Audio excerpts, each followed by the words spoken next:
Here's to all the people who do all the work but never get recognized. You never grab no headlines, your name is never memorized. I'll remember you, put you in my heart, keep you close to me, and I'll sing this song for you, and I'll tell the world the part that you played in our history. It's hard work, sometimes dirty, usually dangerous, always critical.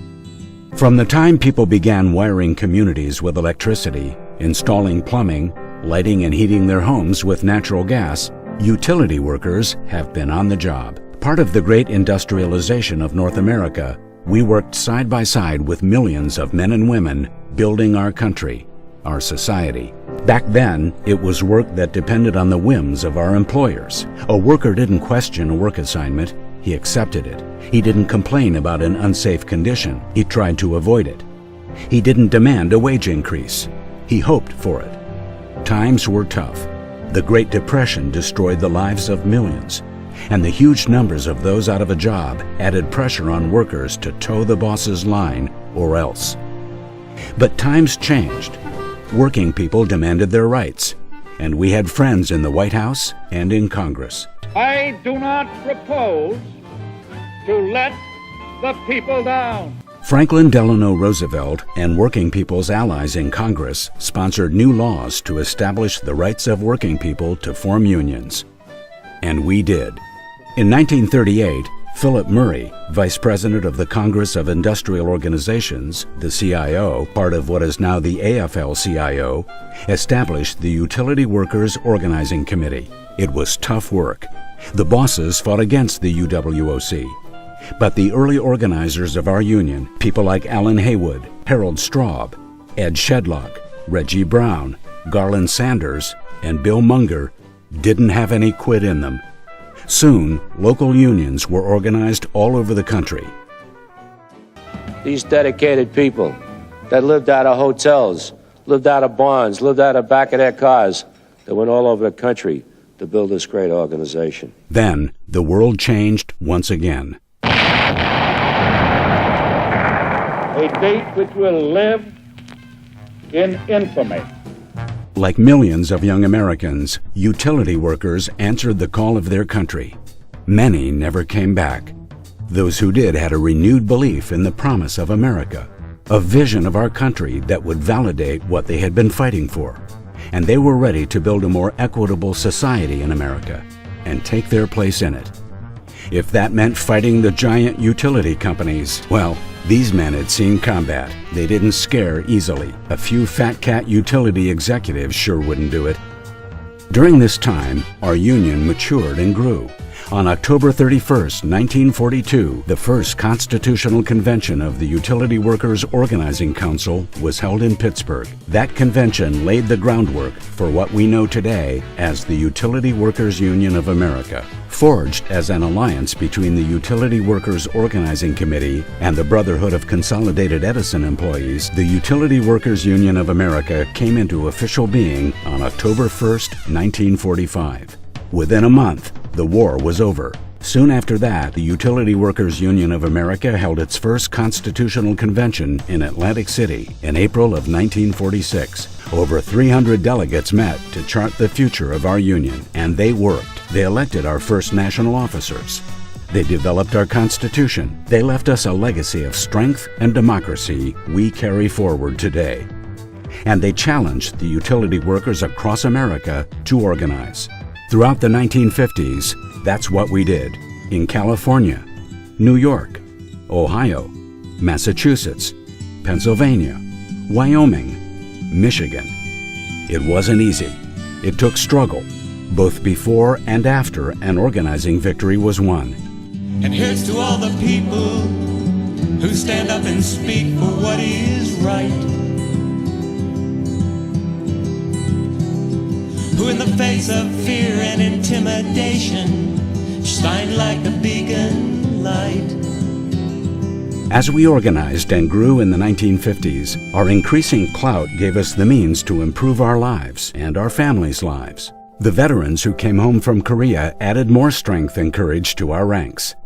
We fought to bring equality into the workplace and to bring home more than just a paycheck. Beginning in the late 50s and continuing into the 60s, we started demanding family health care benefits, decent pensions, and improved pay. And as our union entered this new frontier, so did America. 2, There is the 1, ignition of the burners. 0, ignition, lift off. Lift off. I have a dream that one day this nation will rise up, live out the true meaning of its creed. We hold these truths to be self-evident, that all men are created equal. I have a dream. The passage of critical legislation like Medicare and civil rights came through the hard work of unions and working families throughout America. Winning these key social reforms took struggle, and so did winning better contracts in our workplaces. Major strikes occurred across the country in the 60s, in Ohio, Massachusetts, New York, California, and elsewhere. Sometimes it took a while, but in each case, the solidarity of utility workers never wavered, and in each case, our unity prevailed. We were creating better, safer jobs with pay and benefits that meant our families could begin enjoying the fruits of our labor and that we could retire with some measure of security and comfort. But for a new generation of young workers, world events intruded once again. Throughout the years of the Vietnam War, thousands of young men and women served their country, then came home to find work in the utility industry. Like their fathers before them, they were tested by battle and unafraid to stand up for what was right. At the beginning of the 1970s, national wage and price controls put in place by the Nixon administration severely capped pay increases workers could win in collective bargaining contracts. It made negotiating tough. It also meant that we concentrated on winning improvements in healthcare benefits and pensions. Local unions around the country also negotiated new benefits, like disability insurance, credit unions, and stock purchase plans. Benefits that help secure a more comfortable retirement, in addition to pensions. As the 1970s drew to a close, utility workers had every reason to feel optimistic about the future. Our pay and benefits were among the best in North America. Our families were comfortable. For the first time, large numbers of the sons and daughters of utility workers routinely went to college. But all that came crashing down in the 1980s. A new political force arose in the land, one that was turned against working families and our unions. Everybody understands what's going around in the entire country today. Everybody understands that every time you go to the bargaining table today, it's to take something back. Spurred on by the anti-union, anti-worker attitudes of the politicians in Washington and elsewhere in the 1980s, companies came to every negotiating table with a list of takeaways in pay, in benefits, in working conditions. But we fought back. You have the guts to finally stand up and say no more. The buck stops here. Then in the 1990s, a new, even more dangerous foe arose, one that we're still fighting today: deregulation.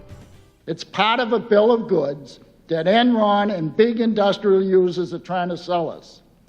Their basic premise that a deregulated electric utility system will save consumers money just doesn't wash. The rush to deregulate public utilities and the privatization and contracting out that come with it strikes at the very heart of our union. Deregulation has proved to be nothing more than a scheme for a few huge energy conglomerates to rake in huge profits at the expense of utility workers and average residential ratepayers. The biggest rip-off artist of all? The Enron Corporation. Enron's con game in California demonstrated the depths to which these energy flim-flam artists would sink. But the truth, and the law, caught up to Enron in 2002. It was a house of cards built on greed that came tumbling down in one of the most spectacular corporate crashes in history. But for more than 5 years, while one energy company after another tried to model itself after Enron, the Utility Workers Union was in the forefront of the fight to stop the rush to deregulation. We had been successful in slowing its spread before the fall of Enron. Since then, we've stopped it cold. In states like Arkansas, Montana, Oklahoma, New Mexico, and Oregon, legislatures that had been considering implementing electricity deregulation have held off. Others, like Arizona, Nevada, and Texas, have revamped their deregulation processes or repealed them altogether. In other states, the effects of deregulation will be felt for years to come. California is still beholden to long-term contracts signed in Enron's heyday. And in the pursuit of even greater profits, utilities across the continent have not invested in infrastructure maintenance or improvements. And they've taken an increasingly adversarial stance at the bargaining table, imposing contracts, prematurely closing plants, and locking out workers. The deregulation era taught us critical lessons about the importance of early and constant political and regulatory intervention. Rising income disparity and an anti-worker political movement demand action. What's this about?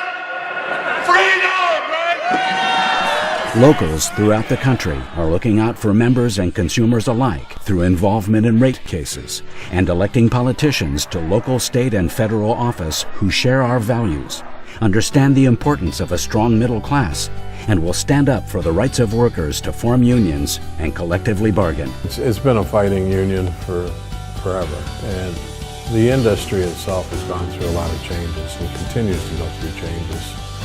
And our folks have always stood up to the fight. Today, America relies on an aging electrical grid, gas pipeline distribution, and water systems, some of which originated in the Civil War. This, combined with the effects of our changing climate, are straining the system and resulting in an increasing number of failures, power interruptions, and floods. The UWUA is on the forefront of innovation to rebuild and repair America. We're partnering with forward-thinking employers and state and local governments to replace aging gas pipelines and rebuild our electric transmission grid, our water and wastewater infrastructure. We've had meetings at the White House, we've had meetings with the Department of Energy, Department of Labor. We have made this a priority, this being the need for infrastructure repair. We created the Power for America Training Trust and the Utility Worker Military Assistance Program to attract and train the next generation of utility workers and to retrain our members for emerging utility needs. While we train our members for the future, we work to ensure a just transition for workers and communities impacted by changes in generation to reduce carbon emissions. We are on the move, and as we continue to grow, we're fighting ever harder for our members, our communities, our jobs, and our families. It's a big fight. But then again, utility workers have never turned away from a fight that needed to be taken on. And when we take them on together, we win. Utility Workers Union of America has been in the forefront of fighting for a better America. Better jobs for our members, a better life for our families, a secure retirement. We will continue to fight with the same spirit of solidarity and unity that has brought us to where we are today. We make America work.